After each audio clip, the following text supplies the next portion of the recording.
Okay, so I just wanted to go through that number 3 and um, take a look at what's most important. So, Pang bought 26 treadmills.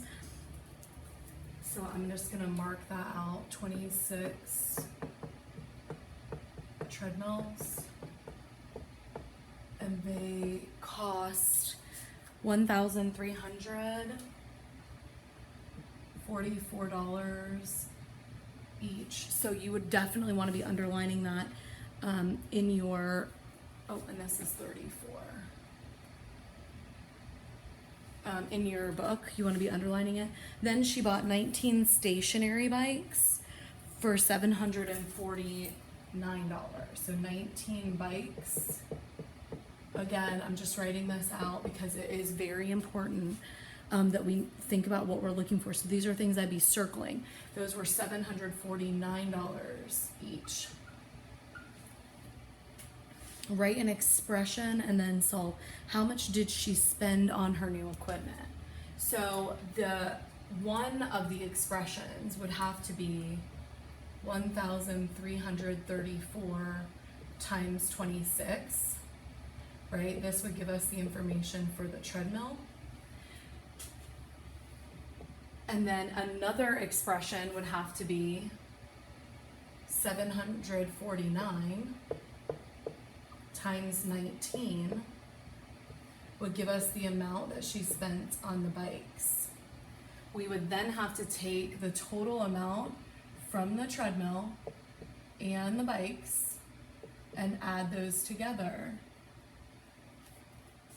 So let's go ahead and do that. 4 times 6 is 24. 3 times 6 is 18, and 2 more makes 20. 3 times 6 again is 18, and 2 more makes 20. Make sure you're lining up your place value. 1 times 6 is 6, plus 2 is 8. Now that I'm done multiplying with my ones, I'm going to put the placeholder 0 here, and I'm going to cross out these numbers that I no longer need at the top. Now I'm looking only at the tens place. So 2 tens times 4 ones. So 4 times 2 is 8. 3 times 2 is 6. This goes quicker because there's no regrouping, right? So 3 times 2 is 6. We have again 3 times 2 is 6. And we have 1 times 2 is 2. And remember that we discussed in our whole group lesson today how we should be seeing the shift with the place value occurring where this number is larger than this number. So now we're just adding. 4 and 0 make 4, 0 and 8 make 8, 0 and 6 make 6, 8 and 6 make 14, and I bundle over that. 2 and 1 make 3. So the total cost of the treadmills that I'm going to put up here is going to be $34,684.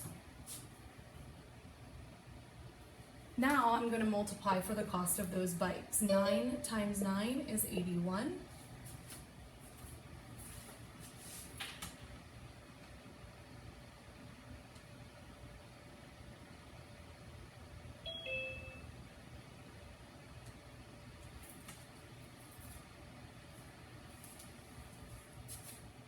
Four times 9 is 36. Plus 8 would be 44. 7 times 9 is 63. Plus 4 is 67. I'm done multiplying with my 1, so I'm going to add my placeholder, and when I do that is when I cross out these numbers across the top. Now this will be easy because this is identity, property, and multiplication. So 9 times 1 is 9, 4 times 1 is 4, 7 times 1 is 7, and I am on to the adding phase. 1 and 0 make 1, 9 and 4 make 13, so I bundle over 10 of those, and I have 7 and 4 make 11, and 1 more make 12. Again, I have to bundle over. 6 and 7 make 13, and 1 more makes 14. So the amount that she spent on the bikes was $14,231. And so here, what we have to do is make sure that we are now adding and that we have things lined up, right? So I start always when I'm adding, subtracting, or multiplying with those smallest digits. So 4 and 1 make 5, 8 and 3 make 11. I have to regroup to bundle those over. 6 and 2 make 8, and 1 more makes 9. 4 and 4 make 8, 3 and 1 make 4.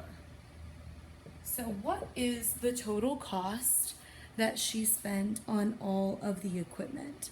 The total cost we would write out in that sentence, the total cost of all of the equipment, I'm going to shorten that, was $48,915. So if you think about that RDW process, when we read the problem, we broke it out and figured out what was most important.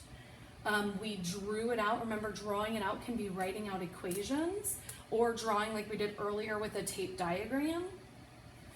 And then writing it out is that explanation of the answer or the thinking, depending on that problem.